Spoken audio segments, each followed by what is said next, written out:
A macro-região discute mudanças nos rumos da política. Uma delas passa pela necessidade de reduzir o número de vereadores nas cidades. Os gastos com o legislativo são grandes e pesam demais no bolso do cidadão. E o pior, nem sempre há retorno para a sociedade dos trabalhos nas câmaras. Agregando valor às comunidades e integrando ao vivo a macro-região, formando opinião, os advogados em Ribeirão Preto, Juarez Alves de Lima Júnior, em São Carlos, Joner Neri, em Sertãozinho, presidente da OAB, Ivan Rafael Bueno, e em Franca, o vice-presidente da UDECIF, Rejane Barbosa. Começar aqui por Ribeirão Preto, conversando com o doutor Juarez Alves de Lima Júnior, para a gente entender, doutor. Sociedade civil pergunta por que nós temos tantos vereadores nas câmaras. Os vereadores, por sua vez, fazem todo um discurso que não convence para dizer que precisamos de muita gente para legislar. Seria isso mesmo? Quanto mais gente tivermos, mais legislação, ou é muito ao contrário? Boa tarde ao senhor. Boa tarde, Roberto, e boa tarde a todos que assistem ao Jornal da Clube. É uma discussão interminável ante ao próprio jogo de interesses, particulares, diga-se de passagem, ou até partidárias. O que se vê é que a sociedade como um todo já está há muito tempo insatisfeita com o próprio descaso com que fazem os edis no tocante a assumir a sua responsabilidade. Então, dentro do contexto constitucional, nós temos aí, se formos fazer um levante perante a sociedade, um levantamento em matéria de uma pesquisa de opinião, evidentemente que eles queriam reduzir ao mínimo constitucional, que seriam 9 vereadores, que para a sociedade seria o normal, o adequado, ante até mesmo o desgoverno que eles promovem. Então, a rigor, o jogo de interesses, evidentemente, que se formos analisar o discurso atual de todos os edis, um maior número proporcionaria uma maior representatividade da sociedade. No entanto, o que se observa é que eles vão se marginalizando da responsabilidade que lhes cabe. Então, nesse contexto, a redução poderia levar a uma melhoria de serviços públicos, uma vez que sobraria, aspas, um repasse à municipalidade daquilo que não seria despendido pelo Poder Legislativo. Eu vou agora até São Carlos, advogado Joner Neri.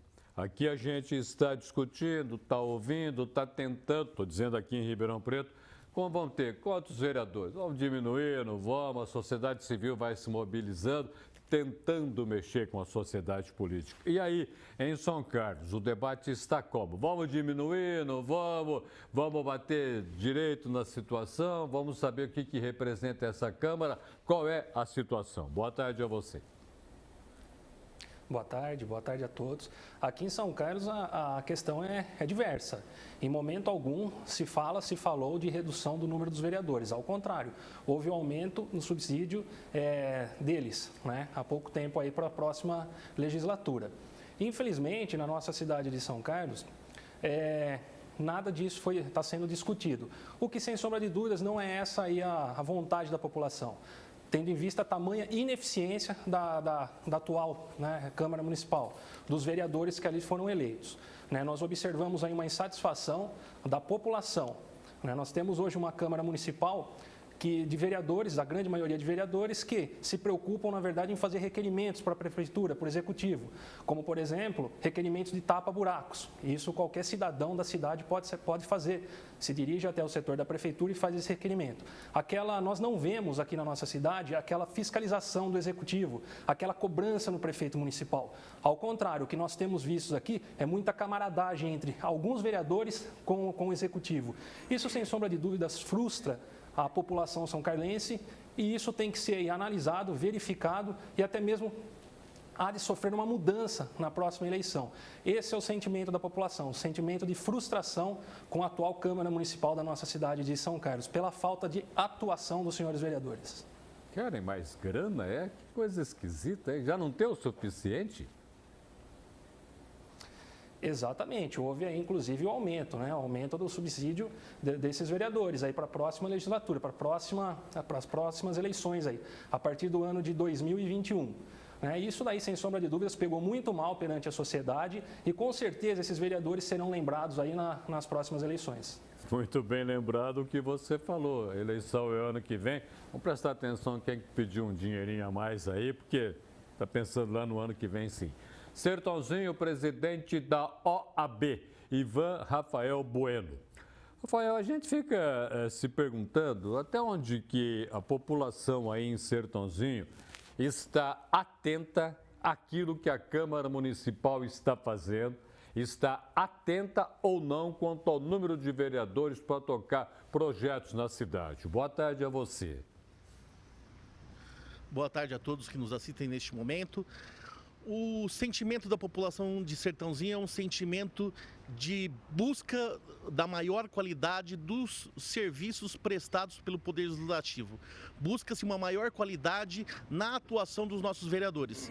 Evidentemente que pela Constituição Federal, em seu artigo 29, os municípios com mais de 80 mil habitantes e que possuem população até 120 mil habitantes, a Constituição define o número máximo de vereadores como 17. Se nós levarmos em consideração isso e se levarmos em consideração que hoje Sertãozinho possui mais de 120 mil habitantes, poderíamos até ter 19 vereadores. Mas a história nos mostra que Sertãozinho já teve 11 vereadores e conseguimos administrar o município de forma muito bem, sem nenhum prejuízo, com grande magnitude, com um número reduzido. Mas, independentemente do número reduzido ou de ampliação ou redução, o que se busca hoje é a qualidade do vereador. O vereador, eu costumo dizer que ele possui 4 funções: legislando sobre assuntos de interesse local, fiscalizar o poder executivo municipal e, além disso, também administra a própria casa e julgamento dos seus próprios pares. Então, o cerne da questão é a qualidade. O vereador ele tem que desempenhar essas 4 funções de forma que se mantenha um mínimo de qualidade em todas elas. De nada adianta termos um vereador muito contundente na fiscalização, mas que tenha uma atuação medíocre na parte de legislar. Então, o que se busca é a compatibilização dessas 4 funções no vereador, para que possamos ter um vereador atuante, com qualidade, prestando um serviço que atenda às necessidades da população sertanezina. Evidentemente, como instituição democrática, nós defendemos o Estado Democrático de Direito, cremos que quanto mais vereadores, maior a pluralidade de ideias, e havendo maior pluralidade de ideias, mais intensos são os debates que visam o interesse social e coletivo. E, evidentemente, soluções mais justas conseguimos alcançar. Boa Franca, agora vice-presidente da UDECIF, Regiane Barbosa. Câmara está ouvindo atentamente aquilo que o cidadão quer. Por exemplo, tem um imbróglio aí do transporte coletivo.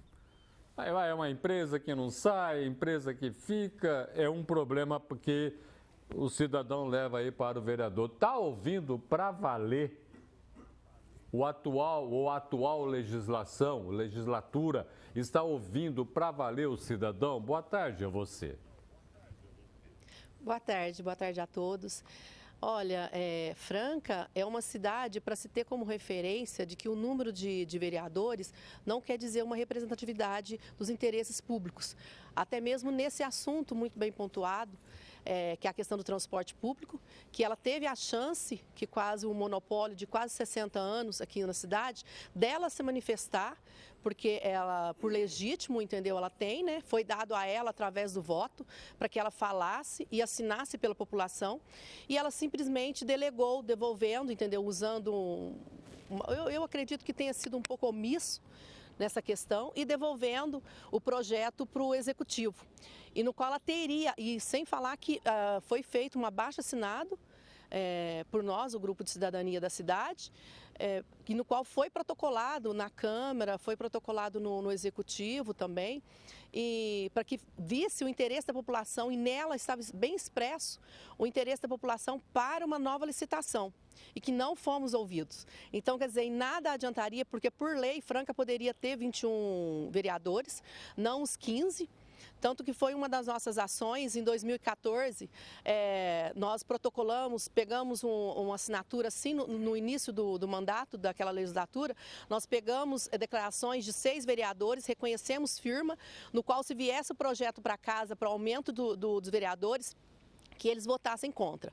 E realmente houve esse assunto depois de uns 2 anos dentro do mandato, e nós, com essas assinaturas reconhecidas firmas, a gente fez com que realmente prevalecesse o interesse da população, porque de nada adianta essa quantidade se não tiver a qualidade, porque o problema é que se aparelham, entendeu? O executivo com o legislativo. E isso em nada tem, entendeu? Então é muito mais a qualidade do que a quantidade. E aqui em Franca, que acho que serve para, no momento, está vivendo agora, de que nada adiantaria se fosse 21 vereadores ou 15, porque nós não fomos ouvidos, a população não foi, e está registrado isso na audiência pública, de que foi insistentemente, teve que ser protocolado para que a população fosse ouvida, e nela houve um manifesto, além das assinaturas, e nem por isso a população foi ouvida pela quantidade de vereadores. Ribeirão Preto, estou de volta com o advogado Juarez Alves de Lima Júnior. Doutor, em países que têm uma democracia consolidada, uma democracia que respeita efetivamente aquilo que o cidadão quer, o legislador ganha apenas ajuda de custo. Isso é uma realidade que está muito distante do Brasil. Porque aqui, fazer política virou profissão? Lamentavelmente, sim. Isso tem sido observado e a sociedade já começa a despertar a sua consciência no tocante a isso. Então, quando se fala hoje no subsídio ao edil, nós temos que nos preocupar no seguinte contexto. O que motiva, de fato, a pessoa a colocar-se numa candidatura para assumir um posto de vereador, de representante da sociedade? O que o leva? É o ideal? Estamos bem distantes disso. Isso, as próprias atuações da edilidade, sobretudo aqui em Ribeirão Preto, de absoluta subserviência e desrespeito e desacato ao interesse coletivo, fica evidenciado que há outros interesses atrás dessa candidatura. Então, evidentemente, como estamos amadurecendo o nosso regime democrático, o que se espera é que a sociedade, de fato e de direito, exerça o seu papel. Se nós hoje não temos uma qualidade, como eu tenho observado dos meus companheiros hoje de bancada, se hoje não temos essa qualidade na edilidade, isso passa pelo crivo da sociedade. É dela que decorre essa pecha de desqualificação da nossa edilidade. Então, nós temos que assumirmos a responsabilidade, porque isso é democracia, né? A democracia se faz exatamente pela voz do povo e pelo ouvir a voz do povo. Vou São Carlos agora, advogado Joner Neri. Para a população ser ouvida em São Carlos, quanto a grana que está rodando além do normal, subsídio, um dinheirinho aqui, um dinheirinho acolá, sai dos cofres públicos, a população precisaria tomar quais posições para dizer, espera aí, devemos ouvir claramente e queremos explicações sobre isso dos vereadores que nós conseguimos eleger? O primeiro passo, a população ela deve cobrar, sim, pessoalmente, esses vereadores, esse vereador que ela confiou o voto. Tá? Não havendo resposta, a população ela deve, sim, sempre questionar o legislativo, seja até mesmo o executivo, no Ministério Público. O Ministério Público é um passo importante para a população fiscalizar, analisar e até mesmo, no caso de houver erros, a punição desses políticos. né? Nós observamos que, infelizmente, os vereadores, os candidatos, eles são bons para ouvir a população durante a campanha, durante as eleições. Após passadas essas eleições, onde aí o interesse deles já foi conquistado, não é? O objetivo de serem eleitos, posteriormente a população aí fica à mercê. Sequer mesmo, muitas vezes, consegue chegar nesse vereador que ela confiou o voto. Isso é muito frustrante. A população precisa desse vereador que ela confiou o voto. Infelizmente, na nossa cidade, não é isso que nós vemos. Nós vemos uma população abandonada pela grande maioria dos vereadores. Nós observamos isso até mesmo pelo fato de muita cobrança no executivo e pouca pela população, muita cobrança no executivo pela população e pouca resposta da Câmara Municipal. Nós vemos hoje uma ineficiência total da nossa Câmara Municipal, seja por troca de cargos, troca de favores e até mesmo pelo número de assessores, a troca de assessores, um assessor vai para a prefeitura indica um outro assessor para a Câmara Municipal e isso, sem sombra de dúvidas, traz um problema para a cidade de São Carlos. Vamos a Sertãozinho agora, presidente da OAB, Ivan Rafael Bueno. Qual que é a posição esperada da população para interferir no andamento da vida política da Câmara Municipal da cidade em que ela vive?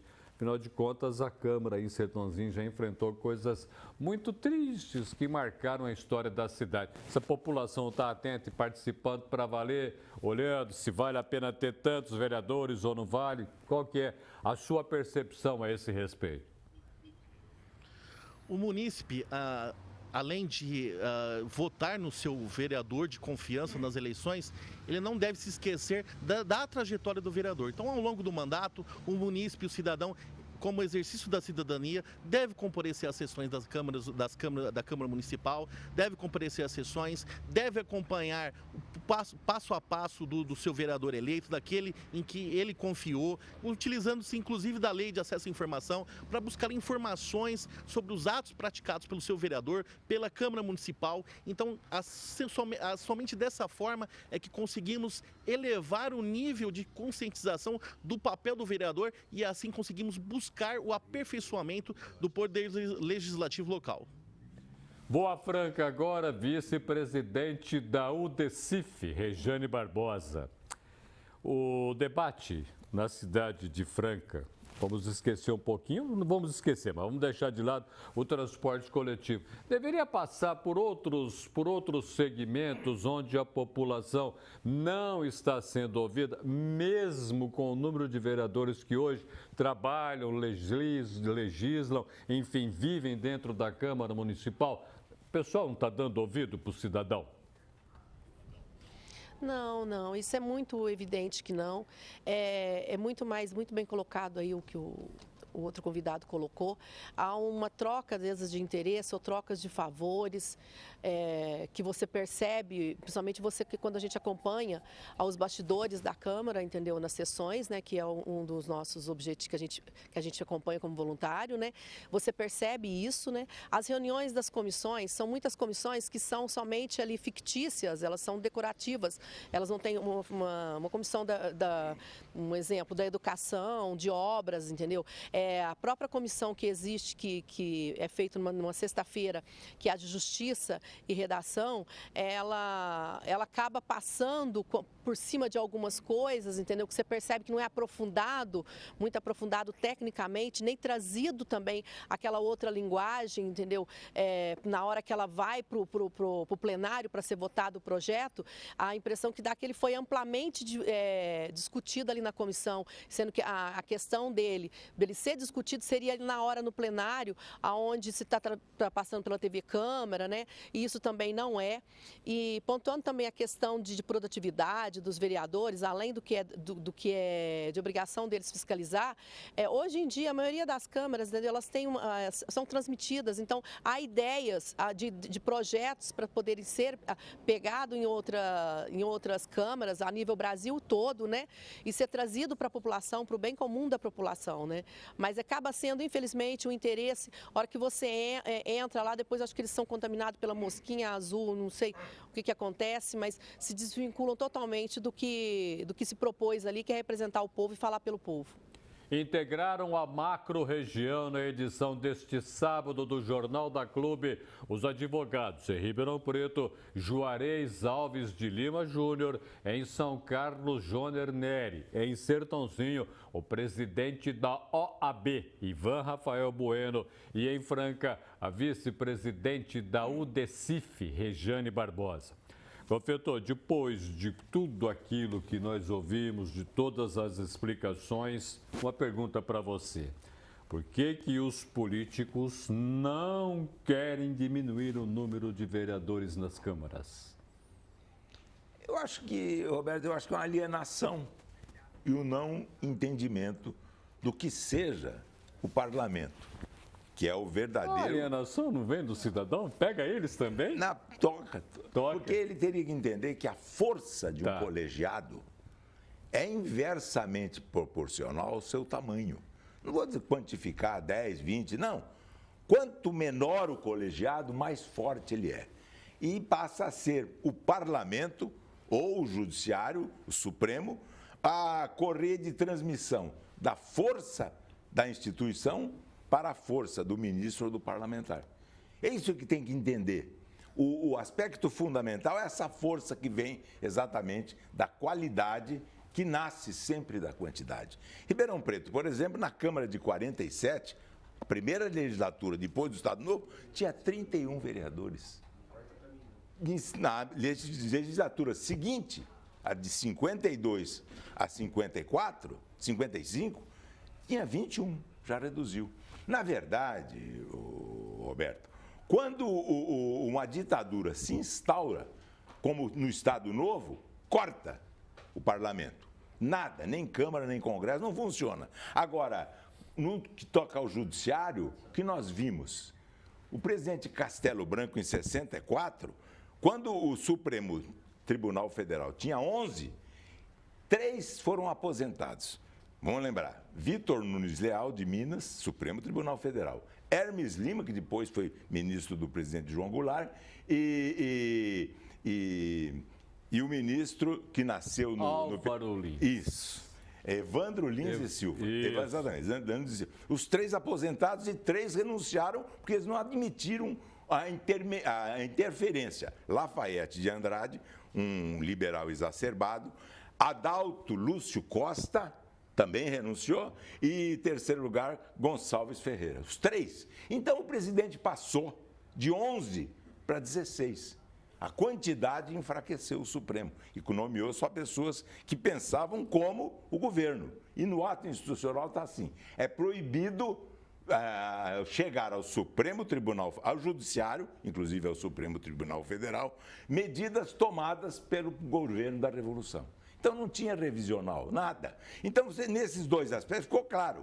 No livro O Espírito das Leis, no século XVIII, Montesquieu deixou claro, é preciso que se estabeleça no regime democrático o sistema de freios e de contrapesos. Quer dizer, o poder freia o poder. Quem tem que frear? O poder executivo é forte. Tanto que o professor Afonso Arinos diz que o Brasil não é uma república. O Brasil é uma monarquia a prazo fixo. Há um monarca que é substituído de 4 em 4 anos. Foi a ditadura da Revolução de 64 que mudava o ditador de 4 em 4 anos. Não é um ditador que fica perenemente, é destituído depois pelas ruas. Esse aqui é o dado fundamental. Então, nós precisamos de transformar a realidade, mostrando que esse é um momento que a classe política tem como fantástico para, em primeiro lugar, restaurar a confiança que a política e os políticos precisam ter perante a opinião pública. Isso, a confiança que se constrói a prazo, se perde à vista. E o que é governar? Governar com a participação do Executivo, do Legislativo, do Judiciário e cada vez mais do cidadão. É construir confiança. E a confiança tem que ser resgatada paulatinamente. Então, nós temos que lembrar que as câmaras, inclusive da região, têm um aspecto interessante, que merecem elogios. Elas estão conseguindo aumentar a transparência. A república é coisa pública, coisa publicada, coisa que fica claro. E a República Brasileira sempre foi deficitária de valores republicanos, Roberto. Assim, de maneira bem nítida. E a democracia? Democracia não é igualizar desiguais. É dar a todos o mesmo ponto de partida. Só que a democracia não anda quando não há transparência. O que nós vemos, você vê o caso da Previdência no Brasil. Nós não temos igualdade de tal maneira, fica a diferença que eu me lembrei na última vez de Casa Grande e Senzala. Os trabalhadores do setor privado, no Brasil, historicamente, eles estão na senzala, recebem como se fosse uma sequência dos escravos. E os trabalhadores da alta burocracia recebem morando na Casa Grande. Essa diferença, esse momento, o Brasil está querendo mudar. Agora, eu não tenho certeza de que se vai mudar. É preciso que a sociedade fique vigilante, antenada, percebendo que esse é um momento fantástico para a própria classe política mudar o conceito que, de certa maneira, a população e a própria classe política, a população em grande parte por omissão e a classe política muitas vezes por ação negativa, acabaram construindo durante os tempos. É preciso lembrar, em primeiro lugar, que a cidadania está em primeiro lugar. Resgatar o conceito, construir a democracia, a república. É difícil, mas Ribeirão Preto, e acredito que as cidades da região, logo depois, com a Constituição de 45, foi a mais liberal de todas, mas na sequência do Estado Novo, que não tinha parlamento nenhum, pôs uma quantidade grande de deputados estaduais, deputado federal, senadores sempre 3 por estado, e de vereadores. Já na sequência, na legislatura seguinte, de 1952 a 1954 para 55, já caiu para 21, de 31 para 21. E São Carlos, Franca, também eu não me lembro agora a quantidade. Mas é fácil verificar no Google, no site das câmaras municipais das respectivas cidades, o número, quais eram esses vereadores dos partidos. O grande problema do Brasil é a quantidade enorme de partidos políticos. E eu quero deixar bem claro, Roberto, que é essa quantidade de 30 partidos? O que é um partido? O partido é uma ponte que liga a sociedade civil à sociedade política. E o que nós estamos vendo, lamentavelmente nós estamos vendo, é que quanto mais partido, mais nós percebemos que não há líder. Os líderes surgem no vácuo, aliás, os partidos surgem no vácuo da liderança. E é isso que eu acho interessante. A Clube entra nesse terreno com grande oportunidade de oferecer a antena mais saliente para a população ficar sabendo, consciente da realidade atual. Muitíssimo obrigado pela sua presença no Jornal da Clube. Eu que agradeço, Roberto. Muito obrigado. Bom domingo para você. Para você também. E é bom não esquecer que hoje tem a inauguração de uma parte bonita de Santa Cruz. Uma parte deve ser sua família, que fez coisa muito bonita na vila, que está chegando lá. A família Perfeito? da minha mãe, isso mesmo. O meu avô, o pai da minha mãe, ambos já falecidos, foi vice-presidente do Botafogo em 1923. Você imagina que a história do Botafogo é isso. Está passando pela sua mão também. Você merece. Pela cabeça. Boa tarde. Muito obrigado. Até mais.